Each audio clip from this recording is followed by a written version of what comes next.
Welcome back to Tightlining Maryland. I am in the midst of a video for you today that is actually an edit from last year. I did a video about 1 year ago in a short little series where I was doing summer school, because as a teacher, it was something where over the summer I wanted to kind of put together some tutorials on things that I felt like were important. I never quite got the traction that I had hoped with it. It just didn't pan out the way I had wanted it to in terms of time. But for today, I'm going to go over the updated mono rig. That video was widely popular last year. It has about 900 views, which for me, that's great. For other people, they're probably, yeah, that's nothing. But I've changed the setup since last year, and a lot of that is influenced based on the fact that I fished with Dom from Trout, and he has been somebody that I read a lot of his articles and I follow what he does. And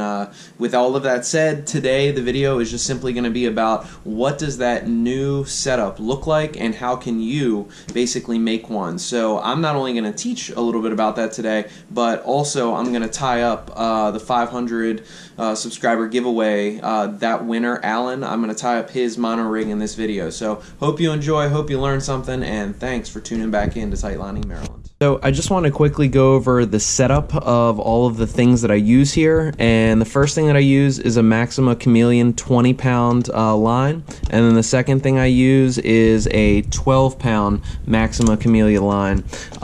Next up for your materials, you're going to want an Amnesia Red in 15 pounds, and then you're going to want it again in 12. It says they're both red, but honestly this one looks red, this one looks orange. I personally like the difference because it helps with the contrast. And I'll explain why here in a little bit. The next thing that I use is a Stren 10-pound gold monofilament. It is literally the color gold, so it's again a nice contrast. I have then some tippet rings. Mine are sized up a little bit more than what you need. I'd say a 2mm or 3 is good enough. I prefer the 3 because it's easier to tie on, but some people might knock that and say it's extra weight or might be problematic. But for me, the 3 works, no complaints. And then you're going to need some bicolor monofilament. Rio makes it. This is Cortland's. I bought one off of Lively Leg. Overall, you can get any kind you want. And then the last tip that I'll provide is, tip is about tippet. The reason why I bring that up is I use this right here. This is a 6-pound fluorocarbon by Seagar. I was tipped off to that by PA Woods and Water, a great angler and a guy that you've seen in another video where I fished with him. But essentially, tippet is really, really expensive. So what I decided to do is I would buy it in this big box, and it's 200 yards, and I think it cost me like 13 bucks. And if I would have bought just a 6-pound little thing of tippet that's I don't know, 30 yards or whatever they typically come in, that would have cost me, for fluoro, that would have cost me 13 bucks right there. So now what I do is I just, every time I need tippet, I re-spool an old one of the small ones that I keep on me while I'm on the river, and basically that saves me a ton of money. So use that tip to your advantage to save you some money down the road. So last thing before we get to tying this thing up, I just wanted to talk about the contrast of these colors. So for example, I've got essentially red, orange in my opinion, gold, and then this bicolor here, which is kind of like a reddish and neon. So it's got essentially, I would argue, at least 3 different colors, possibly 4.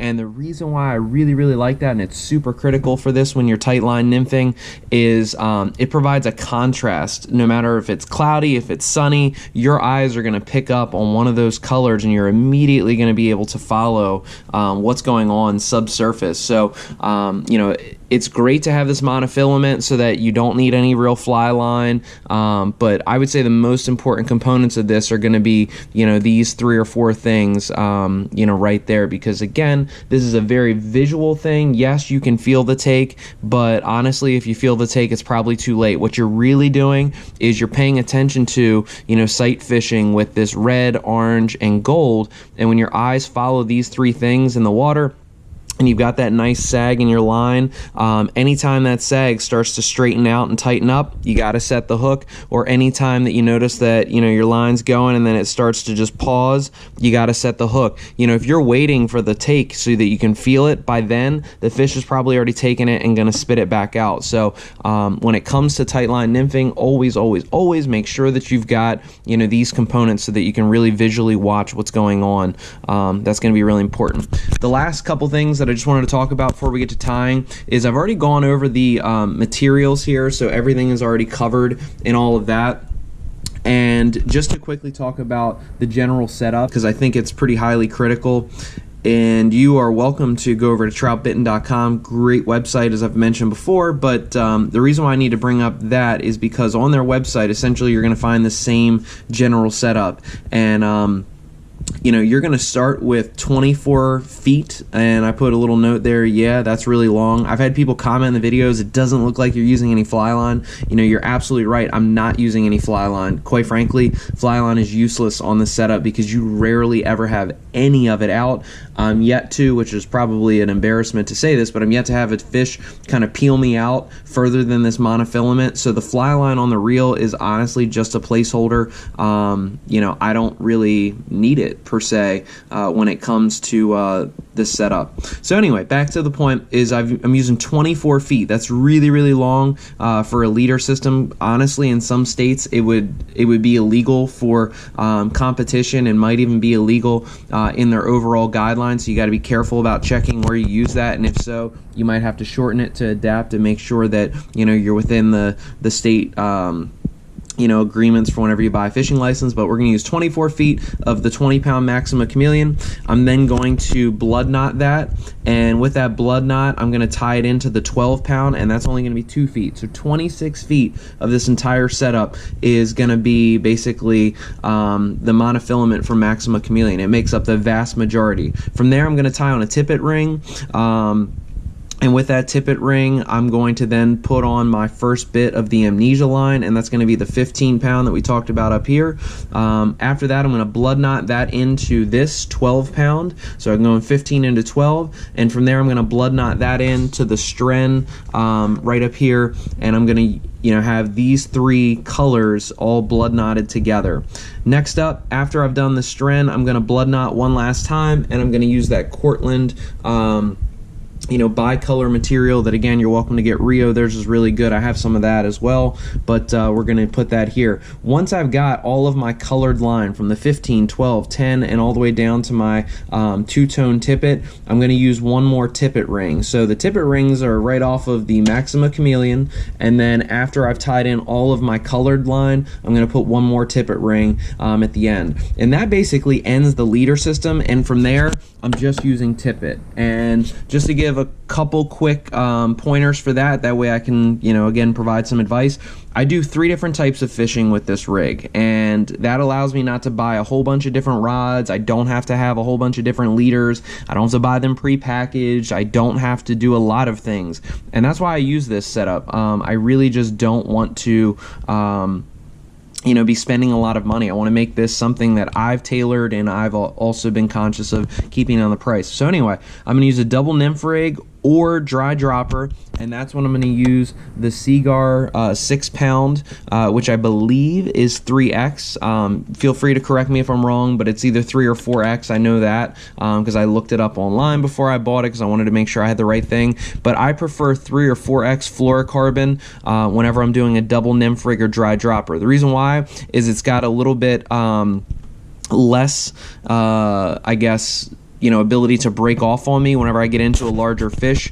And 3 or 4X, the fish still aren't going to be able to see it, in my opinion, but it's also really easy to tie because it's a little bit more firm. You know, the higher you go up in tippet, the less strong it is. You know, if I'm using 5, 6, 7X, you know, that's just not that strong, and it also, you know, isn't quite as firm whenever you're tying it, and I prefer it to be, you know, something I can easily grip, tie the knots, and it really hold tight. So I use 3 and 4X fluoro anytime I'm double nymphing or using a dry dropper.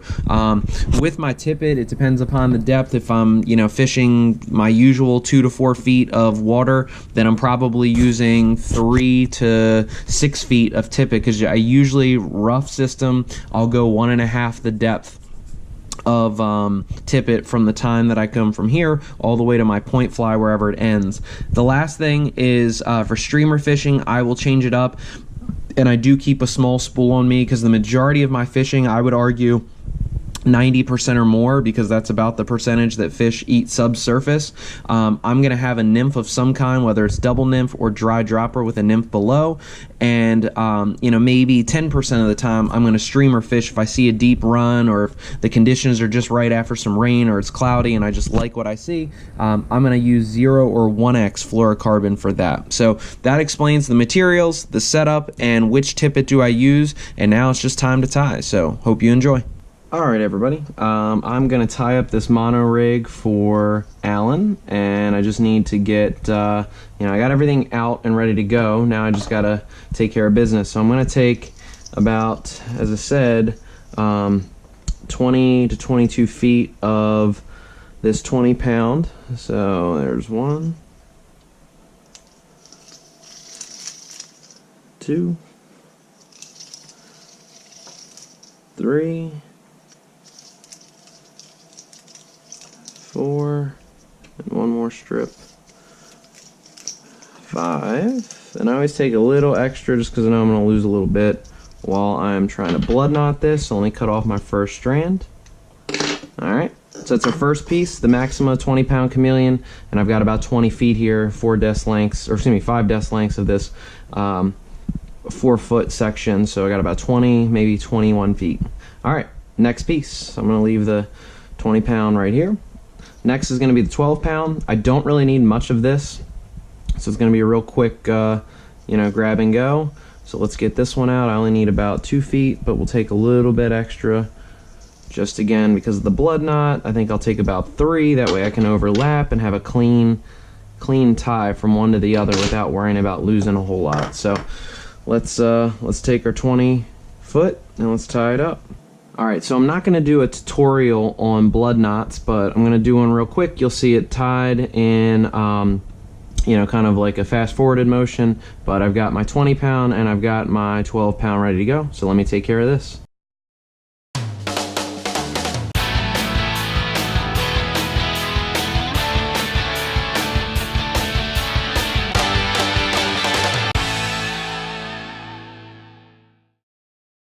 Alright. Just a little bit of saliva to it, tighten it up a little bit. Okay, now we're going to pull it together. Now we got our first blood knot that hopefully you can see. We've got tag ends coming off both sides. I'm going to grip it right up at the base of it, pull it in, just make sure it's nice and tight. It's firm, blood knots are extremely strong, and I'm going to snip off some of the excess. So let me do that for you. Alright, so if I did that right, that knot's going to hold nice and tight, super strong knot. And now I've got my smallest section coming off. I can even trim it down if I want to get it down to about 2 feet, but right now I've got the long section, which I'll tie a perfection loop at the end of. So at this point we've got a way to connect to the fly line. We've got our 20 feet, really important, 20 feet to allow some casting ability on this rig. Which is, when I started casting streamers, that made a world of difference to be able to, you know, chuck it from one side of the stream to the other. I mean, I was on Spring Creek and I was casting this very rig from side to side, from bank to bank, and really getting after some brown trout and making them move. So I've got again the 20 blood knotted into the 12 pound test. So a couple steps in, we're good to go. Now it's time for a tippet ring. And piece of advice, because I lost a whole stack of these one time, what I always do is I figure out how am I going to open this. It looks like it opens from this side, so I'm going to undo it. Actually, I'm not even going to undo it yet. I'm going to take just one, I'm going to slide it forward, I'm going to pinch all the other ones back, and I'm going to take the very end here, I'm going to put it through the tippet ring now.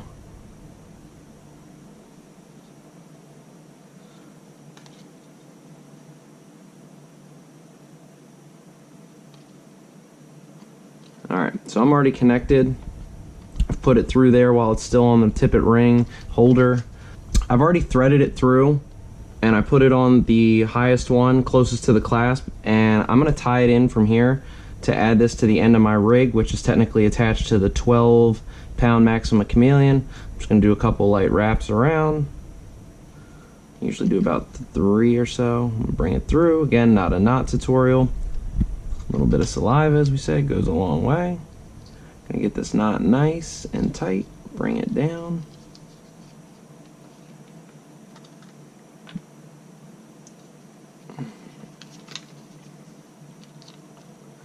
Okay, so we got our knot ready to go. Give it, as I always do, because it's really critical you test your knots. You should never, ever, when you're tying on a fly, tying in these blood knots, tying in a leader, you don't want to lose the fish of a lifetime because you were unwilling to take the time to test out knots. You know, I talked about this with Dom whenever I fished with him from Trout Bitten, which I have a video on. But nevertheless, I do that because I don't want to lose a good fish because I didn't take the time to tie a good knot and I didn't test it. So I'd rather test it and it fail on me and retie this while I'm here at the bench than lose a really great fish and look back at it and say I should have spent more time. I tie it on while it's attached because it's very easy and allows good pressure. And now what I can do is just simply slide this thing off. Okay, all the pieces are still in here, so I'm going to close it back up for the next time we need it. Tippet rings go back.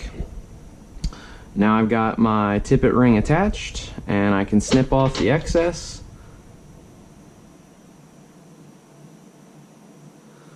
So let's bring this down, let's cut it off. And we're good to go. So, tippet ring attached. Again, just to break it down, I've got 20 feet of the Maxima Chameleon. So that takes the 20 feet into the 12 foot, which we blood knotted in right here.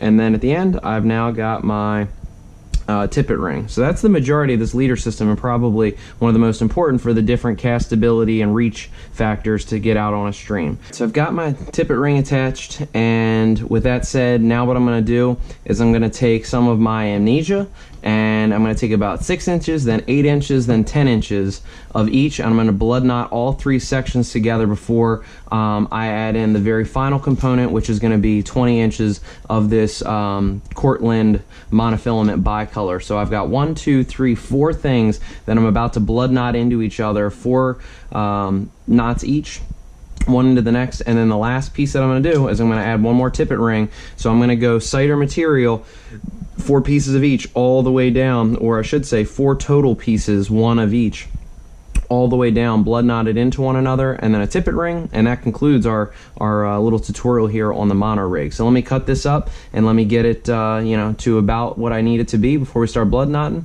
and you'll see this in kind of a speeded up version of what it would take me in real life.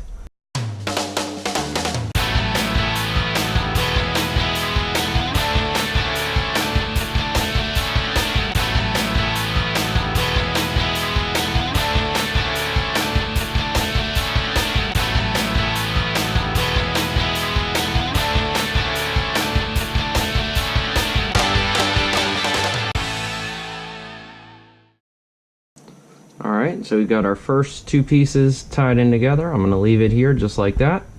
Then what I'm going to do is I'm going to get my 10 inches of strand, get that going, get that ready to blood knot in. Okay, cut that off, move it back, get the next piece ready.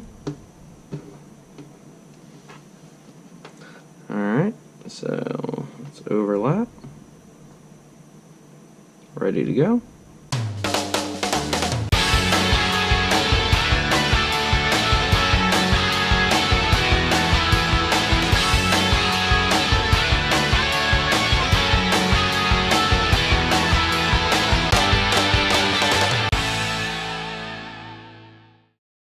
Tighten it up. And we're connected again. So it's a little tight here, not a lot of space, but that's about right. So, doesn't have to be perfect, but you definitely want to get it close. So now I've got 3 pieces here. I haven't cut off any of the tags, but I've gone first section of the amnesia, second section, and then into the stren, and we've got about 10 inches. All right, we're up to our last and final piece. We're gonna pull out some of this Cortland bicolor here. Open that up. It's kind of the last of the pack. So Alan, you're getting all I got, my friend. I won't even be able to tie my next one before buying some materials. So glad I can help you out, and you've now justified a purchase. So if my wife asks, we'll blame YouTube. All right.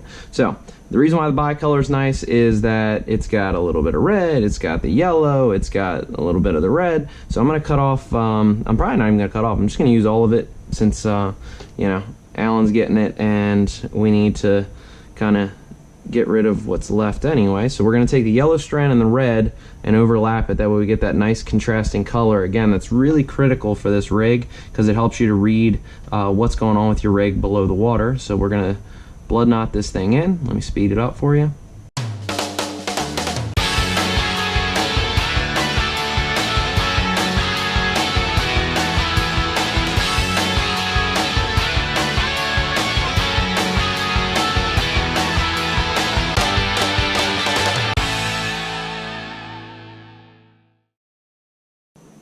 Alright, so we are firmly connected with our 4 pieces that require no tippet rings, all just connected by blood knots. So we got 3 of them. 1, 2, and 3. So now's the time to trim up these tags because these knots are nice and tight. They're not coming out. We've tested all of them. So let's cut off all these tags.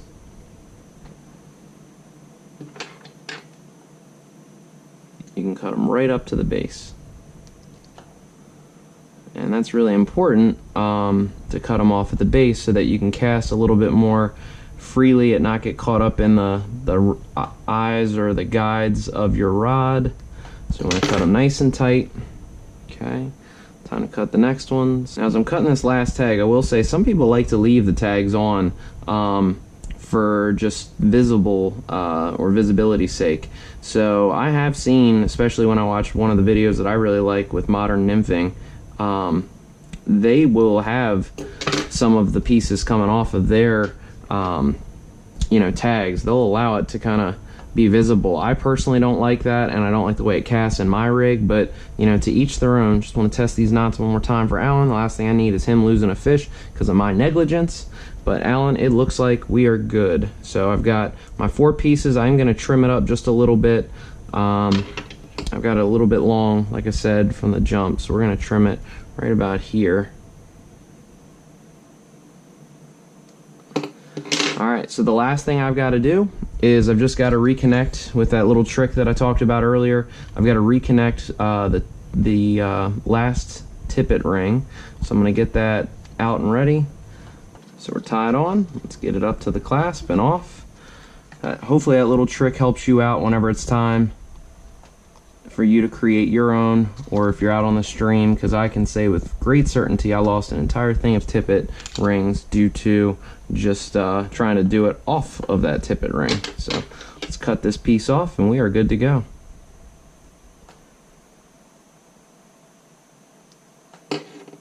Test it just to make sure. Okay. Alrighty. So we now have a completed mono rig from start to finish. All we have to do, we now have the what I deem to be the most important part of the mono rig, and we're going to connect this last piece from where we started the red amnesia up to the other tippet ring. So this finishes off the mono rig. I'm going to thread this in. Sorry for the dogs barking in the background. You can make a video, but you can't keep the dogs quiet. So let's get this thing tied together. All right, we're one little tug away. All right, nice and tight. Pull it just again to keep it as close as we can. Tested it multiple times. It's ready to go. So let's cut off this tag, and that, ladies and gentlemen, completes the mono rig. So just to quickly again run down what occurred here, we're going to go back to the beginning.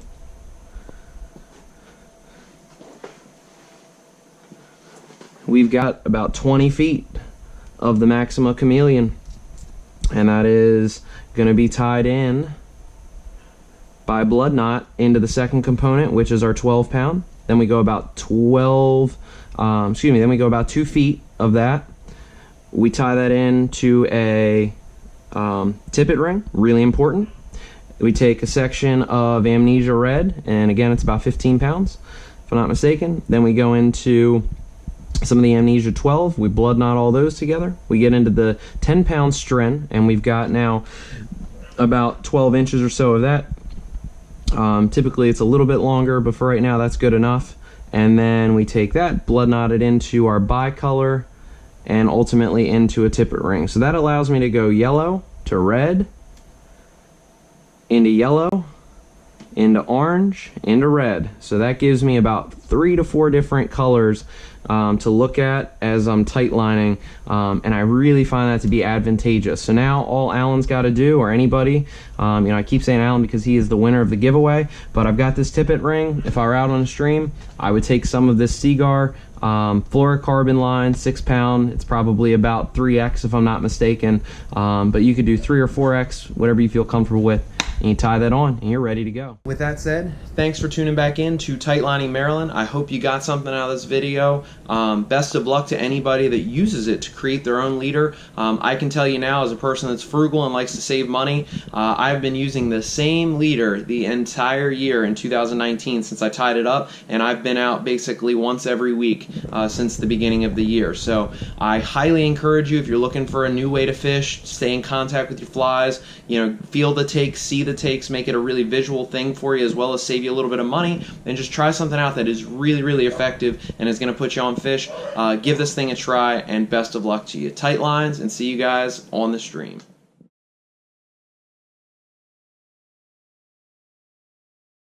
So to explain how I set up my double nymph rig, if I am fishing about 2 feet of water, which is pretty common for me, I'm going to have about 3 feet of overall tippet in the water at all times.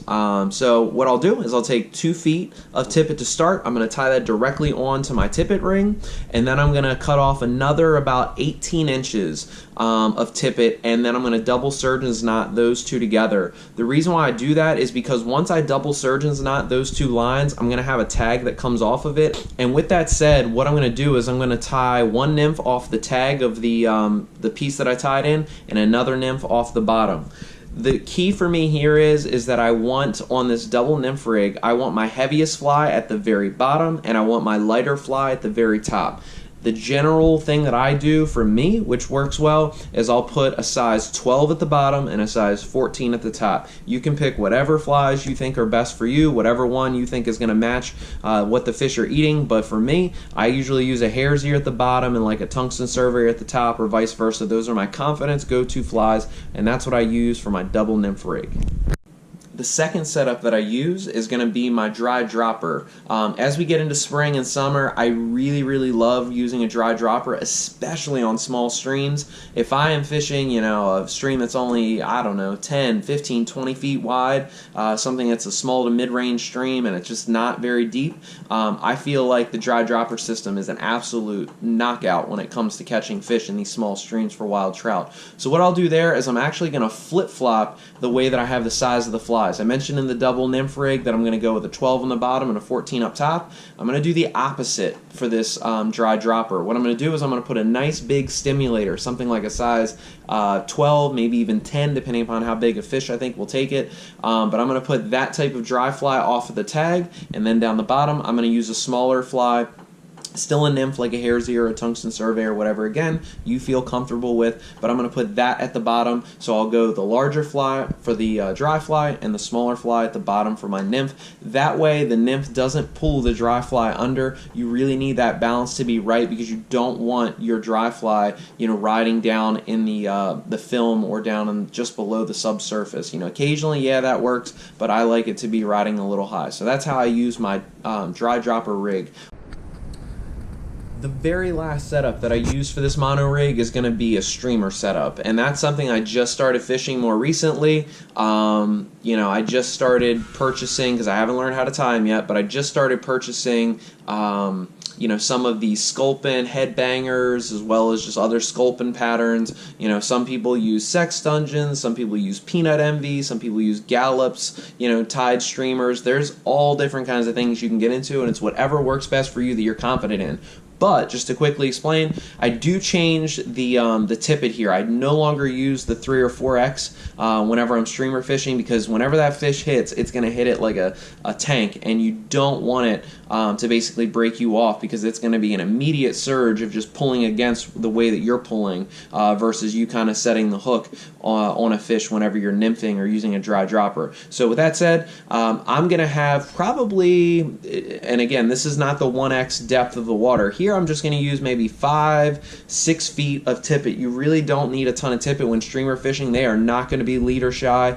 You just need enough so that you feel comfortable with casting. So I personally go about 5 to 6 feet. I use 0 or 1x Rio tippet, and again, fluorocarbon. That way it goes through the water, it sinks a little bit quicker, and it's also something the fish have a little bit less trouble seeing. But again, they're not going to be leader shy with streamers. The key here is just getting the right placement and presentation of your fly. So those are my 3 different setups that I use, and hopefully you can employ those the next time you hit the stream. Hope you enjoy.